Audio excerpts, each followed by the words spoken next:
Halo Tribuners, jumpa lagi bersama saya Mutiara dalam tayangan podcast Tribun Lampung, Mata Lokal Memilih Lampung. Kali ini dengan topik belajar dari pemilu menuju suksesi Pilkada Serentak 2024. Tribuners, seperti kita ketahui bahwasannya pada 27 November 2024 nanti nih, Indonesia akan mengadakan Pilkada Serentak se-Indonesia pada tanggal 27 November. Nah, dan sejauh ini dari pihak penyelenggara sendiri sudah melakukan berbagai persiapan untuk menyambut Pilkada. Tak hanya dari pihak penyelenggara saja, tapi juga dari stakeholder terkait. Nah, kebetulan Tribuners, di hari yang spesial ini, Mutiara sangat senang karena sudah ditemani dengan 3 narasumber yang akan berbincang bersama dengan Mutiara selama 30 menit ke depan. Langsung saja Mutiara perkenalkan narasumber pada hari ini, yaitu ada Bapak Dr. Samsudin MH MPD selaku PJ Gubernur Lampung. Halo, selamat sore Pak Samsudin. Selamat sore. Bagaimana kabarnya Pak hari ini? Alhamdulillah baik ya. Ini kedua kalinya ya Pak ke studi Tribun Lampung, ya. Jadi udah nggak kaget lagi ya Pak.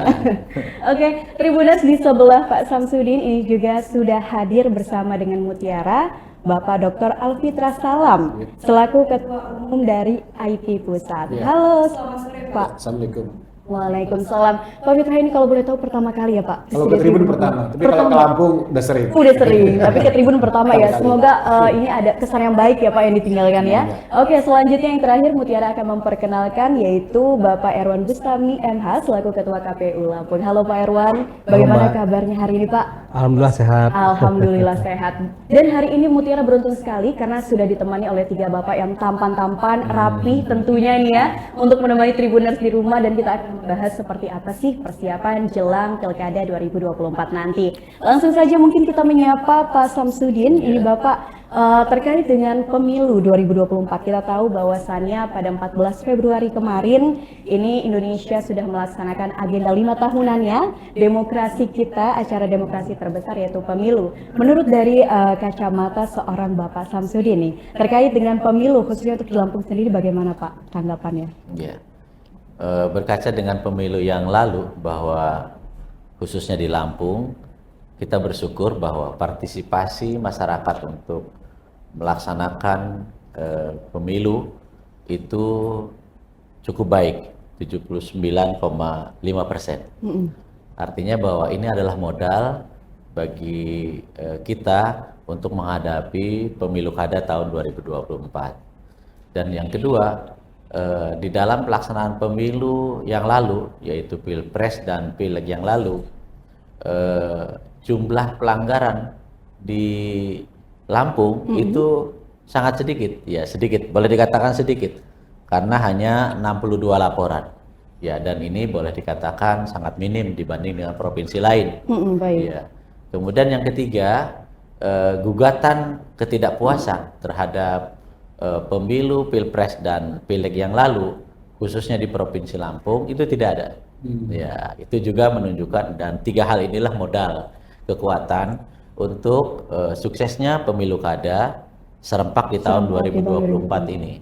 Dan kita memang mendorong apa yang sudah sukses di Pilpres yang lalu, apa yang sudah sukses di Pileg yang lalu akan kita coba adopsi. Ya, kita berharap juga nanti KPU bisa bisa mengamankan apa yang sukses itu, sehingga ya, adopsi di pemilu kada 2024 ini bisa dapat dilakukan. Ya, itu aja yang tentu ya, yang akan kita seperti lakukan. Itu dari yang tadi sudah dijelaskan oleh Bapak Samsudin, bahwasannya berkaca dari pemilu 2024 kemarin, ini kalau untuk di Provinsi Lampung sendiri bisa dikatakan sukses seperti sukses, itu ya, dari berbagai indikator yang tadi sudah disebutkan oleh Bapak Samsudin. Nah, dari Bapak Samsudin ini Mutiara penasaran, ini kan kita kebetulan hari ini ada bersama dengan Ketua KPU Provinsi Lampung, Bapak Erwan Bustami. Pak, ini kalau dari Pak Samsudin sendiri sudah menyampaikan dari kacamata Bapak Samsudin bahwasannya pemilu 2024 kemarin ini berjalan dengan lancar. Kalau untuk dari pihak penyelenggara sendiri nih Pak, sejauh ini melihat dari pemilu kemarin seperti apa nih Pak? Ya, jadi tentu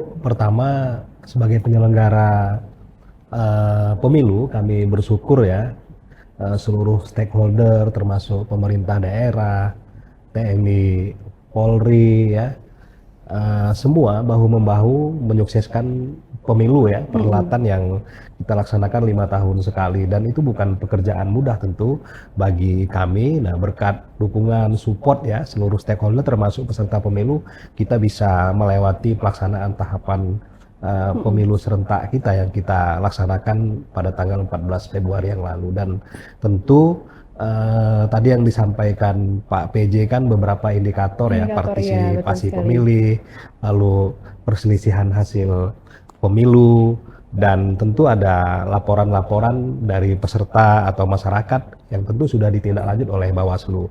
Nah, dalam rangka menjaga suara pemilih, KPU punya komitmen besar ya, terutama misalnya pada saat proses penghitungan, rekapitulasi, bahkan ada penghitungan surat suara di tingkat kecamatan yang kami lakukan ya, atas rekomendasi Bawaslu dan supervisi kami. Lalu ada penghitungan penyandingan data C hasil plano ya, di tingkat KPU kabupaten, itu kami lakukan agar semua terpuaskan, clear and clean di tingkat bawah, sehingga pada saat rekapitulasi di tingkat provinsi itu sepanjang saya menjadi penyelenggara pemilu dari pemilu 2009 ya, sampai kemarin itu rekapitulasi yang paling santai Bang Filtra. Kami hanya melaksanakan selama 2 hari ya, di jam-jam yang memang tidak begitu berat ya, tidak ada keberatan dan lain sebagainya, proses bisa berjalan. Nah, ini merupakan sebuah keberhasilan bersama, bukan kami KPU saja, tapi seluruh pihak terkait, termasuk dukungan dari pemerintah daerah kepada kami.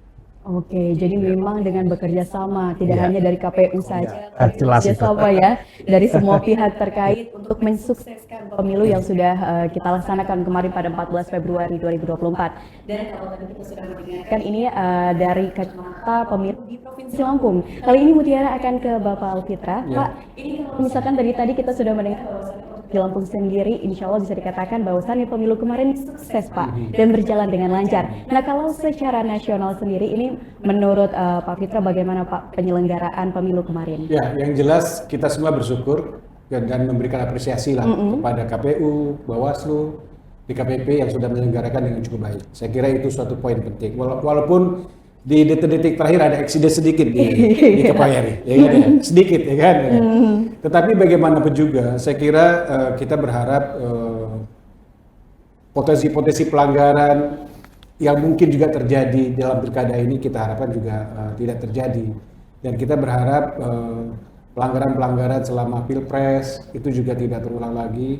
Dan kita berharap juga masing-masing penyelenggara ya, KPU, Bawaslu, integritasnya lebih tinggi, sehingga pilkada nanti kalau cerminannya pilpres yang lalu, ya saya kira banyak hal-hal yang harus kita evaluasi, kita perbaiki, dan tentunya ini akan mewujudkan apa yang dinamakan demokrasi pada level daerah. Iya. Ini paling penting sekali karena ini memilih kepala daerah. Ini adalah pilkada yang terbesar setelah 4 tahun, 2015.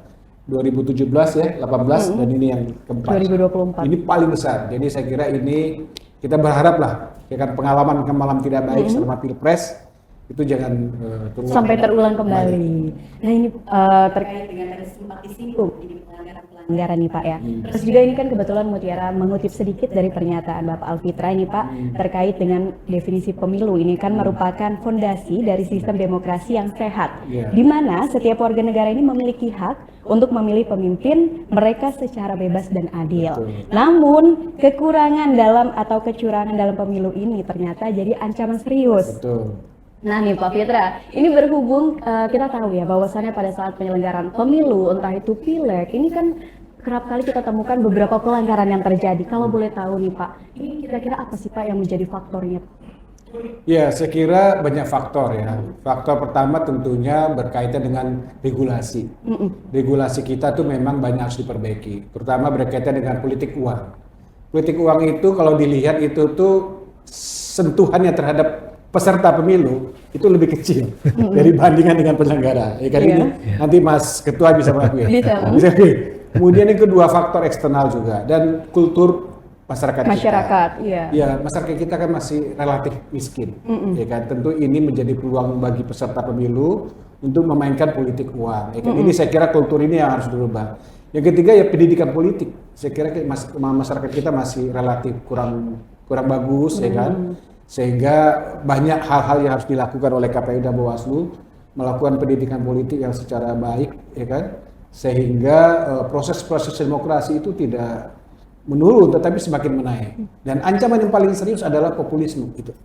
Oke. Ancaman bagi demokrasi. Orang cukup populer, tidak tahu visi, nggak tahu misi, Iya. pokoknya pilih. Pilih. Nah itu ini yang berbahaya di itu zaman yang- saat ini ya, Pak Fitra, bisa digarisbawahi ya bahwasanya itu populer. Itu ancaman. Ya, ancaman ternyata ya. Yang tadinya mungkin bisa menaikkan nilai ternyata bisa menjadi ancaman Betul. bagi demokrasi Indonesia. Baik, dari tadi kita sudah mendengarkan pendapat dari Pak Fitra. Ini Mutiara akan kembali lagi bersama dengan Pak Samsudin. Ini Pak, terkait dengan tadi kan kita membahas pelaksanaan pemilu dan sedikit menyinggung terkait dengan pelanggaran, kira-kira apa saja faktornya. Kalau dari Pak Samsudin sendiri ini Pak, berkaca dari pemilu 2024 kemarin, ini kira-kira bagaimana sih Pak menentukan pola kerjasama dan juga sinergitas antara pemerintah daerah, khususnya pemerintah Provinsi Lampung dengan pihak penyelenggara yaitu Bawaslu dan juga KPU untuk bisa menyukseskan pilkada serentak nanti Pak? Ya tentunya sebagai pejabat gubernur, kepala daerah di provinsi, ya saya harus bisa melakukan kerjasama dan memastikan bahwa pemilu ini akan berjalan dengan lancar, pemilu ini akan berjalan dengan damai, harmonis. Saya yakin ini adalah bukan harapan para kepala daerah, tetapi harapan seluruh masyarakat khususnya di Provinsi Lampung, Di Provinsi Lampung. dengan berjalannya pemilu yang sukses, damai, kemudian tentram dan seterusnya. Apa yang harus dilakukan? Yang pertama, ya tentu kami harus melakukan kerjasama yang baik dengan KPU, dengan Bawaslu, kemudian dengan Polri, ya, kemudian dengan TNI dan seterusnya. Selain itu juga kita harus merangkul juga tokoh-tokoh agama, tokoh masyarakat, ya, kemudian tokoh adat, tokoh pemuda juga harus kita ajak bersama-sama. Karena pemilu ini adalah bukan hajat pemerintah saja, tetapi hajat semua masyarakat di Provinsi Lampung.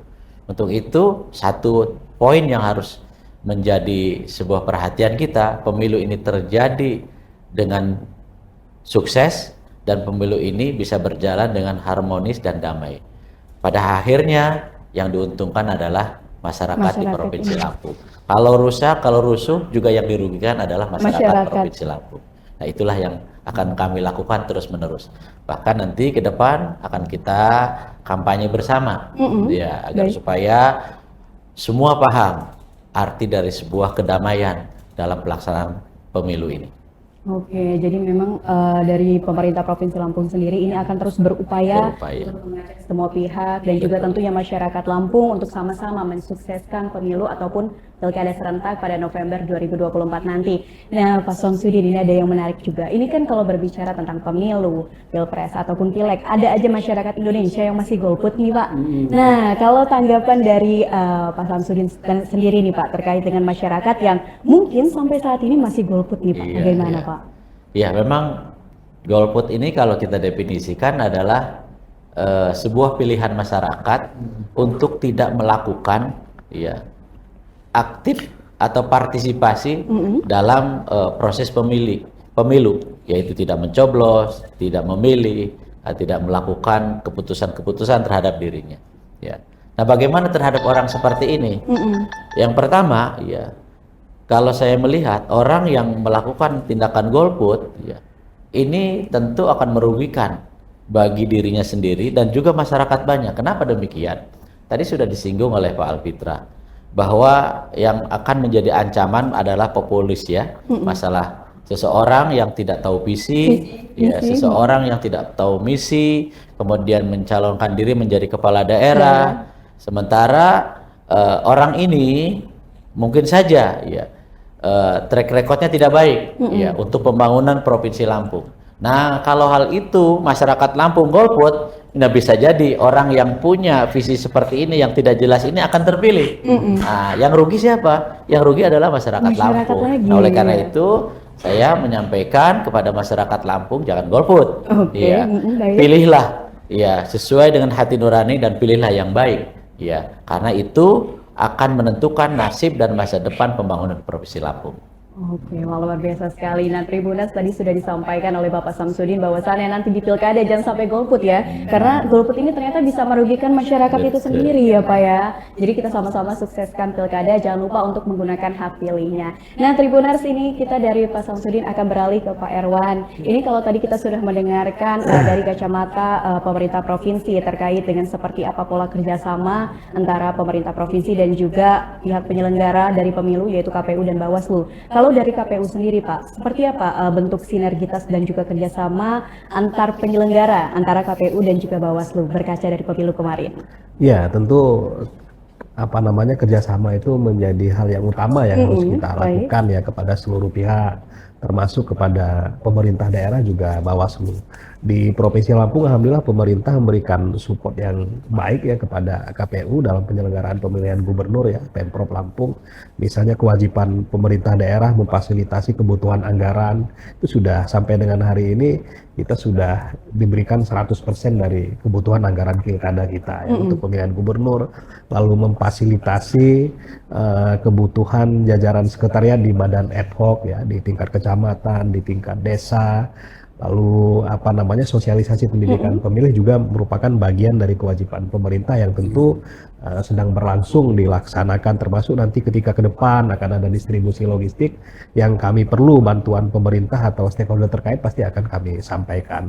Nah, dengan Bawaslu tentu kolaborasi itu penting ya, karena sesungguhnya bahwa KPU dan Bawaslu itu kan satu rumah yang sama tetapi hanya beda kamar. Kami menyelenggarakan tahapan, teman-teman Bawaslu mengawasi seluruh tahapan yang kami laksanakan. Check and balance ini berjalan, so mudah-mudahan kita bisa melaksanakan tahapan ya. Kalau hari ini misalnya tahapan pilkada kita sudah melakukan cok dari 6.535.000 daftar pemilih kita sudah sampai dengan hari ini progres kita sudah mencapai 99% lebih ya. Nah, Bawaslu melakukan uji petik juga terhadap coklit-coklit yang dilakukan oleh Pantarlih ya di lapangan. Soalnya tanggal 24 clear. Nah, ini kan salah satu bentuk kerjasama. Begitu juga misalnya nanti pada saat tahapan pencalonan kepala daerah yang diusung oleh partai politik misalnya ya. Di Lampung tidak ada calon perseorangan ya, nihil nih Bang Indra ya. Nah, Bawaslu pasti punya kewenangan-kewenangan melakukan pengawasan dari proses persyaratan pencalonan, syarat calon, ya pasti kan kami bicarakan ya dengan teman-teman Bawaslu, dan begitu juga tahapan-tahapan lainnya, kampanye misalnya, pungut hitung dan rekapitulasi. Karena itu penting bahwa kita bersama-sama ya untuk mensukseskan pilkada, teman-teman melakukan pengawasan terhadap kami, dan kami tentu akan pasti terbuka ya terhadap apa-apa yang dilakukan oleh teman-teman Bawaslu. Soalnya nggak ada masalah kalau bilang. Ketua Bawaslu dengan saya di Kabupaten Waikari 10 tahun kami. Bersama ya. Oke.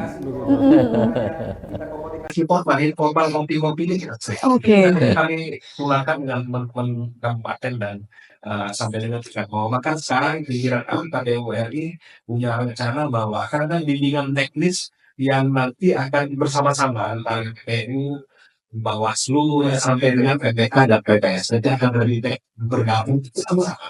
Nah, insya Allah kalau ini bisa dilakukan, maka tidak akan ada perbedaan persepsi terhadap regulasi baik undang-undang ya maupun peraturan KPU. Oke, jadi memang sejauh ini untuk di Provinsi Lampung sendiri komunikasi dan juga kerjasama antar pihak penyelenggara yaitu KPU dan Bawaslu ini berjalan dengan baik. Bahkan tadi sudah dijelaskan antara Ketua KPU Provinsi Lampung dan juga Ketua Bawaslu Lampung ini udah sering ngobrol bareng ya, Mbak. Ya seperti itu ya Pak ya, baik itu informal ataupun non formalnya. Nah ini Pak Erwan, ada yang sedikit menarik dari pemilu kita kemarin. Ini kan bahwasanya di beberapa TPS nih Pak, kebetulan di Provinsi Lampung ini ada yang melaksanakan PSU atau pemilihan ulang ya Pak ya. Di Provinsi Lampung kita ada 6 TPS PSU. PSU ini pertama memang ada terkait dengan perilaku pemilih itu sendiri ya. Sebenarnya begini, di wilayah kota itu misalnya kota Mandalika, Baik. pemekaran kelurahan, misalnya warganya ini tidak melakukan perubahan administrasi kependudukan. Jadi ketika misalnya didata sebagai pemilih, yang bersangkutan KTP masih di Raja Basa, tapi faktanya sekarang kelurahan di Raja Basa Jaya.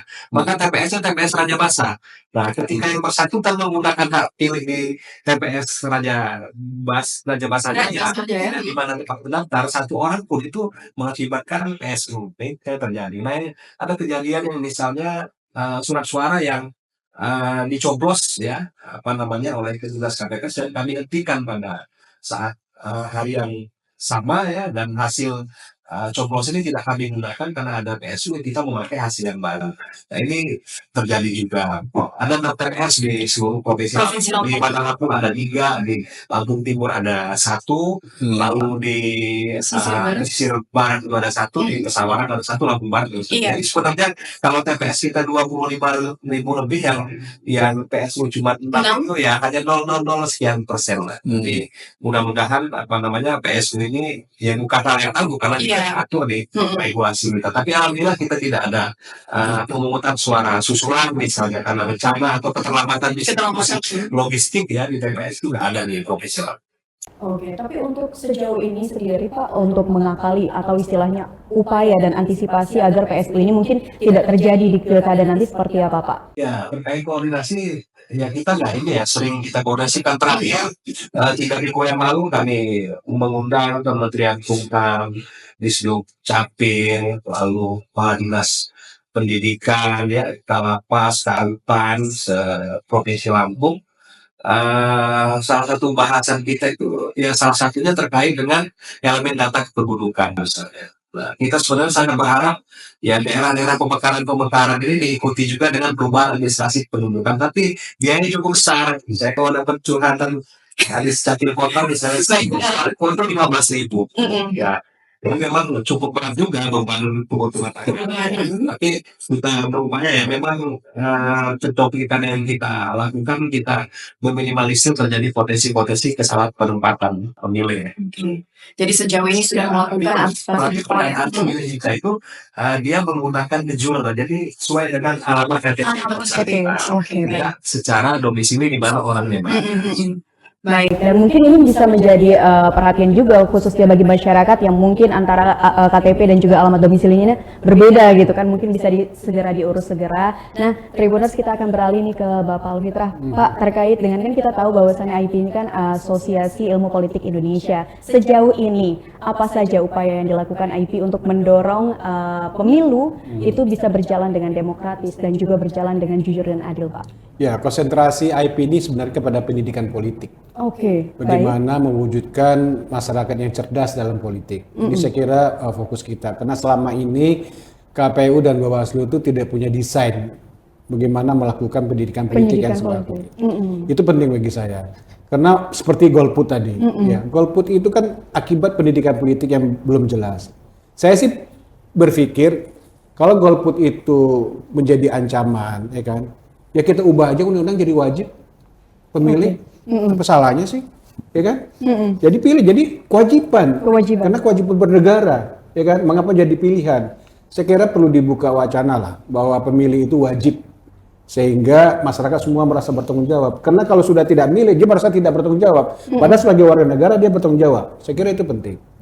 Kemudian yang kedua berkaitan kerjasama antar lembaga. Saya kira secara umum sudah bagus, antara Bawaslu, KPU sudah bagus. Tapi dalam beberapa hal masih ada perbedaannya harus diselesaikan. Misalnya masih ada data-data rahasia yang belum diberikan oleh KPU kepada Bawaslu. Kemudian juga masih ada persepsi tentang perbedaan antara narapidana ya Pak Ketua ya, antara KPU dan Bawaslu, sehingga menimbulkan masalah. Dan itu harus diselesaikan secara baik ya kan, sehingga tidak menimbulkan masalah di bawah. Tetapi yang lebih penting lagi adalah saya tidak khawatir dengan KPU RI, saya tidak khawatir dengan KPU provinsi, tapi yang saya khawatir adalah KPU kabupaten dan ke bawah. Karena persoalan-persoalan yang paling serius adalah di kabupaten, kecamatan, dan kelurahan. Itu hutan belantara, ya kan? Orang semua bisa bermain di sana. Sehingga kita harapkan KPU dan Bawaslu konsentrasilah kepada panitia ad hoc di kecamatan, di kelurahan. Karena disitulah hutan belantara, di situ ada iblis, ada setan, ada malaikat, ya kan? Ya kan? Pemain-pemain di sana semua. Iya, udah sampai provinsi udah selesai. Apalagi udah sampai ke PRI. Sehingga konsentrasi itu harus kepada yang di bawah tadi kabupaten. Yang terakhir ingat teman-teman dari KPU Bawaslu, sekarang ini ada kekuatan baru. Apa itu Pak? Di atas langit masih ada netizen. Waduh, ini benar sekali ya. Masih ada netizen. Ya kan, KPU tidak bisa apa-apa, Bawaslu nggak bisa apa-apa. Masih ada loh netizen ini, ya kan? Netizen ini adalah pilar demokrasi yang baru. Powernya yang luar masyarakat biasa semua ya. mengontrol semuanya, sehingga semua pihak harus hati-hati. KPU hati-hati, Bawaslu hati-hati, semua pihak harus hati, termasuk parpol pun juga harus hati-hati. Iya, karena banyak yang ngawasin Masih ini. ada partai netizen ya kan, Baik. yang mengontrol semua ini. Jadi inilah menurut saya proses demokrasi ini lama-lama ini kan akibat keterlibatan masyarakat yang cukup intens, apalagi dengan era digitalisasi. Digitalisasi, betul sekali. Dengan era digitalisasi ini kan memang masyarakat bisa dengan mudahnya Iya. untuk menyuarakan apa-apa Betul. yang menurut mereka ini tidak sesuai dengan peraturan yang ada. Betul. Nah, Bapak Alfitra, ini Mutiara kan sempat mencari informasi bahwasannya ternyata Bapak Alfitra ini mantan DKPP Betul, pusat betul. ya Pak ya. Betul. Nah, ini kan kita kemarin baru saja ada berita yang bisa dikatakan viral nih ya Pak, terkait dengan pemecatan Ketua KPU RI ini ya oleh DKPP. Nah, kalau dari sudut pandang Bapak Alfitra sendiri itu bagaimana tanggapannya Pak? Apakah ini dengan pemecatan Ketua KPU RI ini memberikan efek bagi KPU secara kelembagaan Pak? Terkait dengan kepercayaan yang mungkin dari Ya, masyarakat. Mbak Tiara, saya sudah menulis buku, judulnya Setitik Noda dalam Pemilu.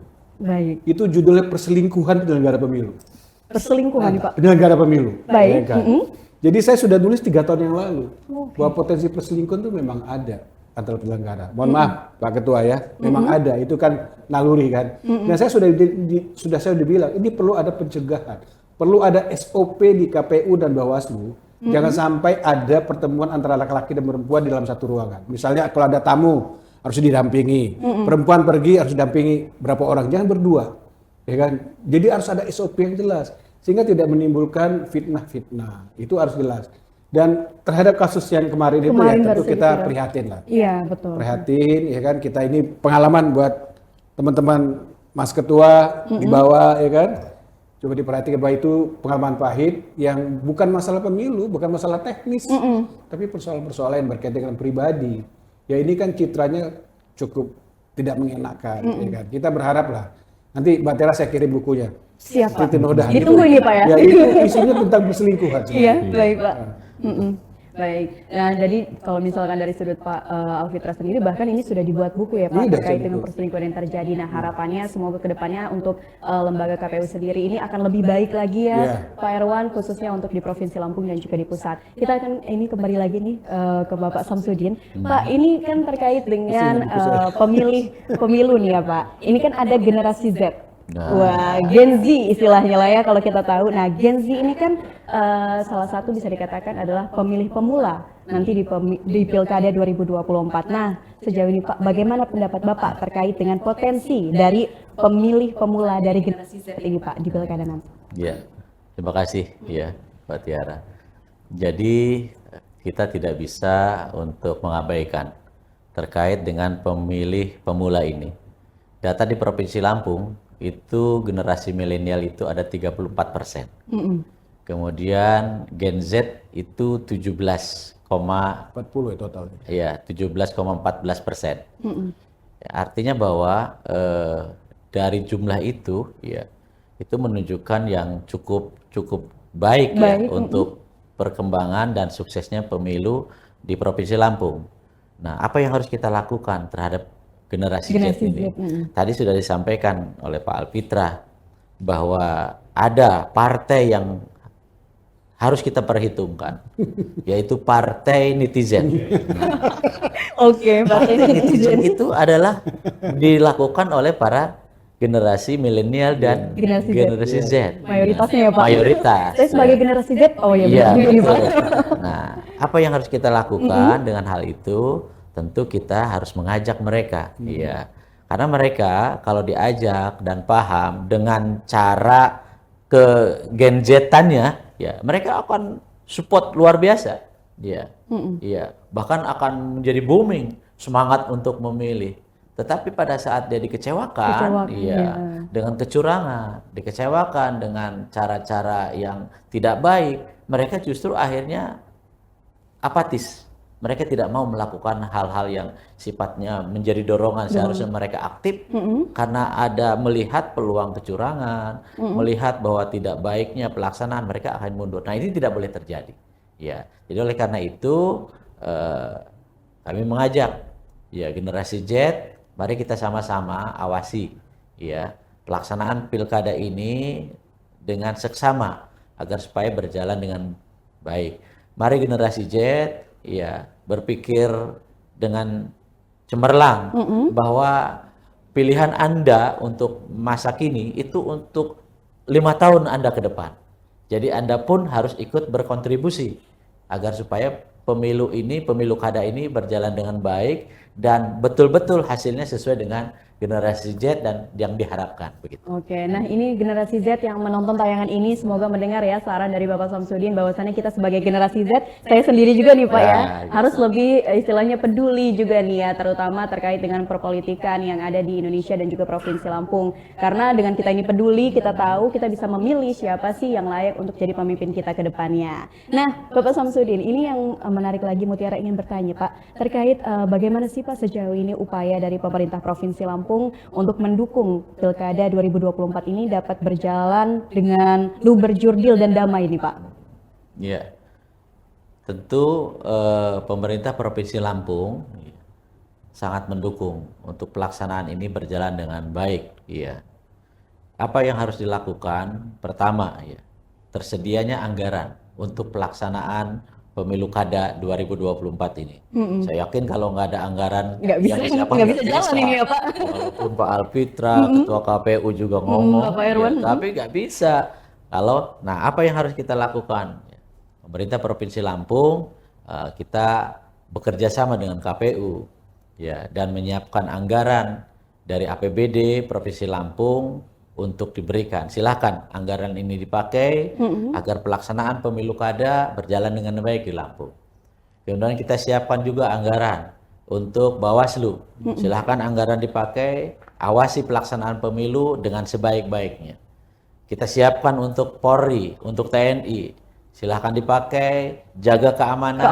Agar semua pelaksanaan pemilu kada di provinsi terjamin pelaksanaan dan keamanannya. Itu yang dilakukan oleh kita. Oke, jadi dengan anggaran ini harapannya dari pihak penyelenggara ini bisa menjalankan pilkada nanti dengan aman dan nyaman ya. Oke, baik Bapak Samsudin, ini kita akan beralih juga nih ke Pak Irwan. Pak Irwan, ini tadi kan sempat disinggung terkait adanya PSU, pelanggaran dan sebagainya. Dan salah satu hal lagi mungkin yang menjadi perhatian masyarakat tidak hanya di Lampung tapi juga di Indonesia. Sejauh ini bagaimana sih Pak respon dari pihak KPU sendiri dalam menanggapi laporan masyarakat terkait dengan mungkin kecurangan-kecurangan yang terjadi pada saat pemilu ataupun nanti pilkada 2024, Pak? Ya, secara teknis sebenarnya ketika ada laporan masyarakat atau kalau di teknis di kami ini kan ada keberatan misalnya dari saksi tentang pemilu. Sebenarnya kan konstruksi aturannya sudah jelas ya. Tadi saya sampaikan bahwa pada saat misalnya pemungutan penghitungan suara ya di tingkat TPS pada saat rekapitulasi di tingkat kecamatan itu ada keberatan saksi yang didukung oleh tim teoretik yang ada. Maka misalnya kita melakukan penghitungan surat suara ulang misalnya kita akan memastikan perolehan suara peserta. Lalu rekapitulasi di tingkat kecamatan itu kita sudah menggunakan C hasil plano yang berukuran besar, ini sudah basis data itu yang kita keluarkan dari kota. Kalau pemilu sebelumnya kan C hasil yang salinan ya, berukuran artinya plano basis data TLI itu. Kalau itu pembahasan data ditunjang oleh bukti-bukti yang otentik, maka surat suara kita lakukan di TPS di tingkat kecamatan, kita lakukan penghitungan itu kita lakukan di Provinsi Lampung sekitar 300-an TPS yang kita lakukan untuk memastikan pastinya perolehan suara peserta. Di kabupaten penyandingan data pengeluaran C hasil plano itu bisa juga kita lakukan di tingkat kabupaten. Dan terkait dengan teknis ini betul. Tapi kalau misalnya ada laporan-laporan terkait perilaku penyelenggara badan ad hoc, kita tangani ya. Maksudnya misalnya kalau badan ad hoc yang menangani di tingkat kabupaten yang misalnya kita melakukan pemberhentian di Kota Bandar Lampung ya, ada TTK yang diberhentikan oleh KPU Kota Bandar Lampung itu bakal atensi kita. Kalau ada pelanggaran terhadap KPU kabupaten, kami melakukan supervisi dan pengawasan, memanggil pihak-pihak, dan kami juga tidak sungkan-sungkan misalnya berikan peringatan ya terhadap teman-teman melakukan pembinaan. Nah kalau misalnya ada etiknya, ya tentu kewenangannya ada di KPUD. Ini terkait dengan perilaku atau pelanggaran etik yang dilakukan oleh penyelenggara sendiri. Nah selanjutnya mungkin kalau kita lihat kan dari konstruksinya sengketa ini kan bermacam-macam ya dalam penyelenggaraan pemilu. Mungkin kalau misalnya ke etik, ke perilaku itu ke DKPP. Kalau hasil pemilu ke Mahkamah Konstitusi. Kalau sengketa proses administrasi dia adalah Bawaslu. Dan di sepanjang proses tahapan pemilu di Lampung tidak ada sengketa proses di Bawaslu. Hanya satu ya, hanya satu ya selama tahapan pemilu kita. Nah kalau misalnya tidak pidana pemilu pasti akan ditangani oleh Gakumdu. Nah dan tidak ada tindak pidana pemilu ya. Nah ini yang apa namanya ya kita rasakan di Provinsi Lampung. Jadi misal masyarakat silahkan saja, termasuk pilkada di depan pun, ya tadi apa konsensus hukum dan muara untuk menyampaikan keberatan-keberatan diatur regulasi. Regulasi. Nah, Ini mungkin yang harus jadi perhatian masyarakat yang ingin melaporkan ketika memang ada kecurangan ataupun hal-hal yang bertentangan dengan aturan yang berlaku. Masyarakat Indonesia, khususnya juga masyarakat Lampung, mungkin harus paham kemana harus melapor ketika masalahnya ABC tadi yang sudah dijelaskan. Ketika ini berkaitan dengan etik ataupun berkaitan dengan hasil, itu akan beda juga di mana yang akan menangani masalah tersebut. Nah, Pak Irwan, terkait dengan pilkada nanti 2024 bulan November, kurang lebih sekitar 3-4 bulan lagi ya, kita akan sama-sama mengadakan pilkada. Nah, sejauh ini Pak, seperti apa Pak persiapannya dan sudah tahapan apa saja nih Pak yang sudah dilakukan oleh KPU? Ini kan yang sudah kita lakukan pertama terkait dengan data pemilih ya. Jadi kita melakukan pencoplitan tadi saya sudah sampaikan ya, ada 6.535.000 lebih ya pemilih kita yang didaftar pemilih ya. Jadi kita lakukan pencoplitan, progresnya sampai dengan hari ini sudah 99% ya. Dan berakhirnya coplit itu kan tanggal 24 Juli ya. Jumat Sabtu ini kami akan melakukan evaluasi hasil coklit ya, mengundang stakeholder termasuk Distrik Capil, Bawaslu dan sebagainya melakukan evaluasi tentang coklit. Lalu selain bisa melakukan pemudahan data pemilih yang panjang ini nanti penetapannya 22 September data pemilih 3 bulan. Nah, kita akan melaksanakan tahapan pengajuan bakal calon kepala daerah. Tanggal pengumuman tanggal 24 ya dimulai, pendaftaran itu tanggal 27 sampai dengan 29 Agustus. Nah ini yang apa namanya tahapan berikutnya setelah pengajuan bakal calon kepala daerah, kami akan melakukan verifikasi ya terhadap syarat calon ya dan penetapan BCT kita tanggal 22 September. Nah, selanjutnya tentu kita akan melaksanakan masuk ke masa kampanye ya di tanggal 24 September sampai dengan 24 November. Jadi 60 hari masa kampanye lalu menghitung 27 Juni. Nah di sela-sela itu KPU juga memiliki kewajiban melakukan pengadaan, tata kelola dan distribusi logistik. Logistik, oke baik. Nah, terima kasih tadi sudah dijelaskan terkait dengan tahapan pilkada yang sudah dilaksanakan dan akan dilaksanakan oleh KPU Lampung menjelang pilkada serentak pada 27 November 2024. Ini kita akan bertanya dari tadi, Mutia sudah bertanya dengan Bapak Samsudin terkait dengan upaya Pemprov Lampung untuk mendukung pilkada supaya bisa berjalan dengan luber, jurdil dan juga damai nih ya. Dan juga Mutia tadi sudah beberapa pertanyaan terkait dengan tahapan pemilu. Nah, ini Pak Alfitra, kalau dari IP sendiri Pak, seperti apa sih Pak upayanya untuk mendorong dan juga mendukung supaya pilkada serentak 2024 nanti ini dapat berjalan dengan tentram untuk di Indonesia dan juga Provinsi Lampung? Ya, saya kira persoalan profesionalitas penyelenggara saya kira penting, kan? Jangan betul-betul serius, betul-betul memperhatikan peraturan-peraturan pemerintah, peraturan undang-undang pemilu, pilkada, semuanya harus diperhatikan. Saya kira itu penting. Yang kedua juga berkaitan dengan integritas. Saya kira saya tidak menyaksikan yang di pusat, tapi tetap saya menyaksikan tetap di kabupaten. Saya kira konsentrasi itu penting. Berkaitan terutama dengan coklit misalnya ya. Karena pemilu ini kan primadonanya suara, Mbak. Ya kan? Jangan sampai orang yang punya hak suara tidak terdaftar. Jangan sampai orang yang tidak punya hak tapi terdaftar. Itu saya kira yang harus diperhatikan. Yang kedua, saya kira ini yang paling rawan sekarang ini adalah berkaitan dengan statementnya Pak Mendagri nih. Yang berkaitan dengan ASN boleh kampanye. Ini saya kira yang sangat rawan. Dan saya kira PKPU itu harus memberikan peraturan yang jelas. Kapan itu ASN itu boleh kampanye? Boleh ikut kampanye, bukan berkampanye, ikut kampanye, masalah menghadiri salah satu calon. Baik. Apakah semua calon boleh ikut, ya kan? Apakah boleh menggunakan baju atau tidak? Apakah di jam kerja atau di luar jam kerja, ya kan? Itu kan sangat rawan itu. Oleh karena itu kalau ini tidak tuntas regulasinya, ini bisa menimbulkan Pro dan kontra dan dan masalah kontra. baru tentunya. Kenapa Mendagri udah bilang? Saya setuju kak sebenarnya. Karena ASN itu juga warga negara. Warga negara punya dia hak punya ya? hak memilih. Dia perlu penjelasan. Iya, betul, apa Bapak. itu visi calon. Nah, yang persoalan perlu diatur. Jangan sampai ini dimanipulasi oleh salah satu calon untuk kepentingan tertentu. Kepentingan tertentu, Itu yang ya. saya sayangkan. Bisa dikatakan itu menjadi headline-nya Ya, kali ya Pak betul, ya. betul. Itu menjadi headline yang harus diperhatikan oleh pihak penyelenggara. Mungkin aturannya supaya diperjelas nih Itu terkait saya kira tugas mekanisme. KPU RI lah. Iya, Pak Erwan ini kebetulan kita kedatangan Ketua KPU Provinsi Lampung yang langsung nih Pak ya. Jadi pas ini momennya ya. Nah, Pak Alfitra, ini kalau misalkan kita berbicara tentang calon-calon lah ya Pak. Ini kan ada calon incumbent dan juga calon pendatang baru. Kira-kira kalau misalkan dari sudut pandang Bapak Alfitra sendiri, bagaimana melihat peluangnya Pak untuk di pilkada nanti?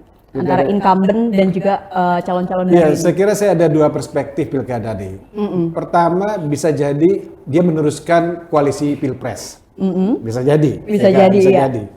Bisa jadi juga. Jadi terjadi antara Kim, ya kan, dengan perubahan akan terjadi di daerah. Tetapi bisa juga tidak terjadi, ya kan, tergantung mixnya. Jadi semua daerah punya karakter beda-beda antara beberapa daerah, tidak sama lah. Tetapi saya melihat kecenderungan berkoalisi itu nampaknya akan diteruskan. Nampaknya Nampaknya ya, diteruskan. sejauh ini ya, Pak. Meskipun di beberapa daerah sangat sulit, ya kan, karena tidak semua sama, ya kan. Ini saya kira yang dalam format koalisi ya. Format yang kedua adalah berkaitan dengan, ya saya kira rekrutmen pencalon ini sangat penting, ya kan. Untuk penetapan calon, saya kira partai juga harus hati-hati, ya kan, berkaitan dengan elektabilitas, ya kan, ya. kapasitas, kompetensi, ya kan, semua harus diperhatikan.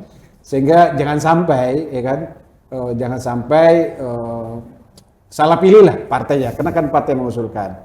Cuma sekarang ada beberapa kecenderungan yang menarik, bahwa sekarang juga sebenarnya terjadi deparpolisasi. Orang partai tidak bisa mengusulkan, maksudnya orang di luar partai lah yang diusulkan. Yang diusulkan. Nah, ini kan berarti kan kegagalan partai politik. Misalnya Iya. contoh Jakarta. Anies Baswedan kan bukan orang partai mana-mana, Partai. tapi dia calon kuat. Iya. Ranking survei ya, Mbak In. Berdasarkan survei ya. Survei politik, dia kan tidak partai ya. Ini kan menurut saya kegagalan partai juga. Mungkin di beberapa daerah juga akan terjadi, ya kan. Dan kita berharap jangan sampai terjadi ada kotak kosong. Iya. Kita berharap itu tidak terjadi. Jangan sampai ada kotak kosong ya jangan di sampai pilkada terjadi. 2024 Jangan nanti. sampai ada borongan partai dan sehingga tidak ada pemilu. Saya kira itu ancaman bagi Ancaman ya. Dan ini mungkin perlu diperhatikan tidak hanya bagi pihak penyelenggara saja, tapi masyarakat juga mungkin sama-sama kita mengawasi ya dalam penyelenggaraan pilkada nanti. Baik, Bapak Samsudin, ini tadi kita sudah ngobrol dengan Pak Alfitra terkait dengan peluang incumbent dan juga tadi dari sudut IP sendiri bagaimana nih upaya untuk mendorong. Nah, kalau dari pemerintah Provinsi Lampung sendiri, Pak Samsudin, ini kan kita tahu bahwasannya setiap pemilu pileg ini selalu terjadi pelanggaran berulang, entah itu terkait dengan money politik, salah input data, dan ada beberapa hal atau pelanggaran. Nah, untuk saat ini sendiri, bagaimana upaya ataupun antisipasi dari Pemprov Lampung supaya kejadian ini tidak terulang di Pilkada 2024? Ya, baik, terima kasih. Jadi memang terjadi pelanggaran-pelanggaran pemilu ini sangat terkait ya. Yang pertama yang menjadi kewaspadaan kita semua itu biasanya di data pemilih. Ya, data pemilih ini harus kita waspadai, jangan sampai ada ketidakcocokan, ketidakakuratan. Jadi apa yang ada di KPU, di Dukcapil harus sinkron. Ya. Baik. Karena ini akan, kalau tidak kita antisipasi, maka akan terjadi sesuatu yang tidak inginkan, ya, kerusuhan-kerusuhan dan lain-lain. Ya. Kemudian terkait money politik, ya. Ya, kita harus mau tidak mau, ya, ini adalah sebuah pelanggaran yang kita pun harus mengawasi agar itu tidak terjadi, ya. Dan tentu antisipasi itu lebih penting, ya, pencegahan itu lebih penting daripada setelah terjadi baru kita selesaikan. Nah, kita akan melakukan upaya pencegahan, ya, dengan bekerja sama dengan aparat keamanan, dengan tokoh-tokoh masyarakat, ya. Kemudian dengan perangkat-perangkat desa, kelurahan, kecamatan, dan itu tentu lebih penting. Kita pemerintah berupaya untuk mencegah, ya, agar itu tidak terjadi. Dan tentu dalam hal ini Bawaslu pun ikut turut andil bagian besar untuk melakukan pencegahan itu. Dan kalaupun itu terjadi, tadi sudah dikatakan juga, memang ada aturan-aturan dan sanksi-sanksi yang akan diberikan terkait dengan para pelanggar pemilu itu. Oke, jadi memang sejauh ini dari pemerintah Provinsi Lampung sendiri itu akan melakukan upaya pencegahan karena pencegahan ini lebih penting Lebih ya Pak. penting. Takutnya kalau udah kejadian ini lebih susah lagi mengatasi masalahnya ya. Nah kalau untuk dari KPU Provinsi Lampung sendiri Pak Erwan, bagaimana nih Pak upaya untuk pencegahan terkait dengan pelanggaran-pelanggaran yang biasa terjadi Pak? Iya, apa namanya, edukasi yang pasti ya. Edukasi ya, poin pentingnya. Sebenarnya kalau kaitannya pelanggaran dilakukan oleh peserta pilkada sebenarnya muara awalnya itu kan sebenarnya rekrutmen bakal calon kepala Oke, daerah. baik. Karena yang bisa mengajukan calon kepala daerah itu adalah partai politik yang menggunakan perolehan kursi 20% di DPRD atau menggunakan suara sah pada pemilu terakhir yang 22%. Nah, partai inilah yang sebenarnya apa namanya merekrut calon kepala daerah yang punya komitmen tidak melakukan pelanggaran. Itu sebenarnya yang pertama ini.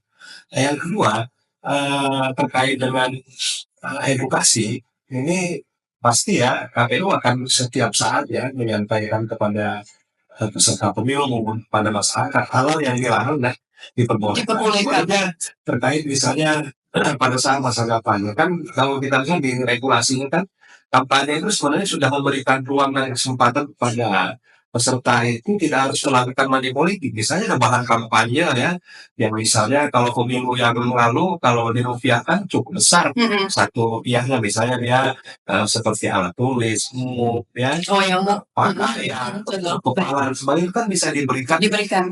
kepada masyarakat ya dalam berkampanye dan itu dilegalkan. Nah, tapi memang edukasi lagi-lagi ya kita bersama lah ya, bukan hanya penyelenggara, Tapi juga daerah. masyarakat ya secara berbasis Salah satu pilar yang disampaikan oleh Bapak kita. ya netizen. Coba kalau netizen itu kalau ada peserta pemilu yang melakukan apa namanya money politik bagi sepatu, coba dibully di media sosial sepanjang Diviralkan zaman sekarang. selesai hitung suara itu kan hukuman yang luar biasa ya, dan apa hukuman sosial dan bisa membangun opini terhadap publik. Oke, Melakukan netizen apa pemilih itu cukup banyak ya. Kalau pemilu kemarin dari 6,5 juta itu ada 1.174 oke, gadgetnya. dan kita yang kesehariannya Main media sosial ya Pak. Oke.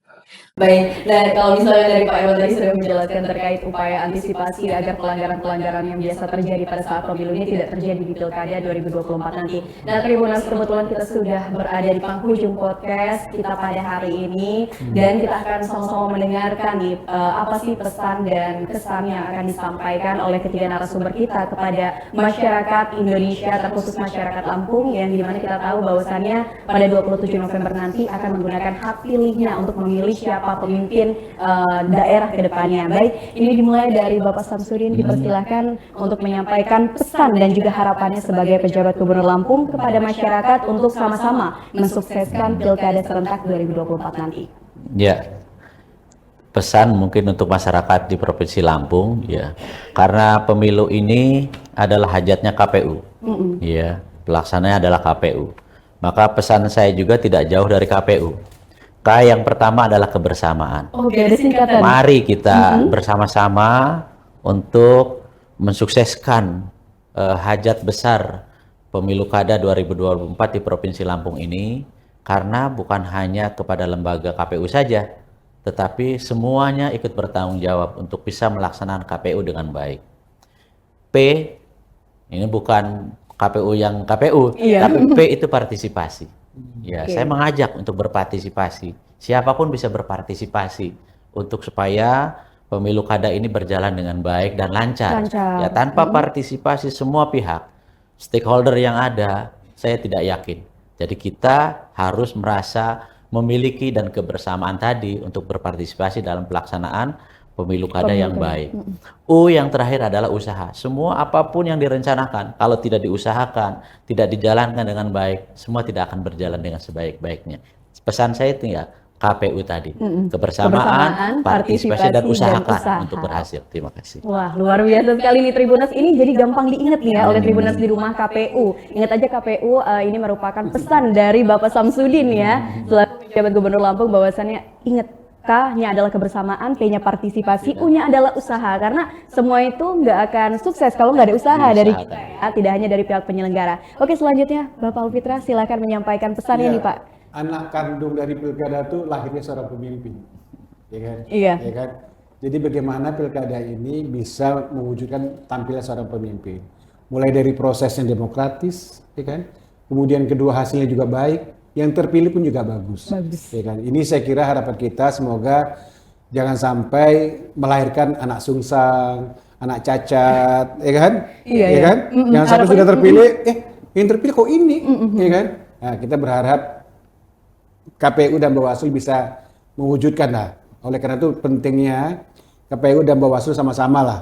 Yuk kita undang para calon-calon kepala daerah untuk berdiskusi di kampus, di mana di masyarakat untuk melihat bagaimana sih alur pikirannya untuk mewujudkan Lampung yang bagus. Bagus. Iya. Oke. Jadi memang hasil dari pemilu ini tadi yaitu tadi pemimpin ya, anak Iya, anak ya, anaknya, Pak. anak kandungnya. Iya, anak kandung. Harapannya ini bisa sehat, Iya. bisa sesuai dengan yang Betul, diinginkan. Dan betul. ini tentunya harus kerjasama antara pihak penyelenggara yaitu KPU dan Bawaslu dan juga masyarakat Lampung. Nah, yang terakhir kita akan sama-sama mendengarkan pesan dari Bapak Erwan Bustami selaku Ketua KPU Provinsi Lampung. Mungkin bisa disampaikan pesannya untuk masyarakat dan juga mungkin calon kepala daerah nih Pak yang bakal mencalonkan diri. Nah, ini mungkin ada headline-nya gitu ya, pesan khusus yang ingin disampaikan oleh Ketua KPU Lampung. Ya, ini terima kasih Mbak ya. Yang pasti pada sore hari ini saya dapat tambahan ilmu dari Pak PJ Gubernur KPU tadi. Di luar demokrasi yang terbaik itu netizen dari Mbak Citra ya. Tentu kami sebagai penyelenggara pemilu sangat menyadari bahwa pilkada serentak tahun 2024 ini di saat tahun yang sama ya kita melaksanakan pemilu, lalu kita memilih gubernur, bupati, wali kota bersamaan. Tentu beban kerja bukan mudah bagi kami, sehingga tentu kami perlu dukungan dari semua pihak ya, pemerintah daerah, forum komunikasi pimpinan daerah, masyarakat ya, tokoh adat, tokoh masyarakat, tokoh dan itu kami rasakan pada saat pemilu yang lalu. Begitu juga dukungan dari peserta dan pemilih. Nah, saat ini yang paling penting adalah agar masyarakat bisa memastikan dalam proses pemungutan data pemilih terdata sebagai pemilih. Itu yang perlu karena itu yang utama ya. Dari pemilih itu terdata sebagai pemilih walaupun nanti di akhir-akhirnya yang tidak terdata bisa menggunakan KTP. Nah, masyarakat Provinsi Lampung pastikan terdata sebagai pemilih ada cek DPT online ya, yang online yang bisa kita memastikan kita terdata di mana di proses data pemilih sementara DSAP sampai DDP. Ini yang perlu menjadi perhatiannya. Kedua, kepada bakal calon kepala daerah dan wakil kepala daerah ya berkeinginan pasti banyak ya. Calon kepala daerah, tapi kewenangannya ada di partai politik meminang atau tidak ya.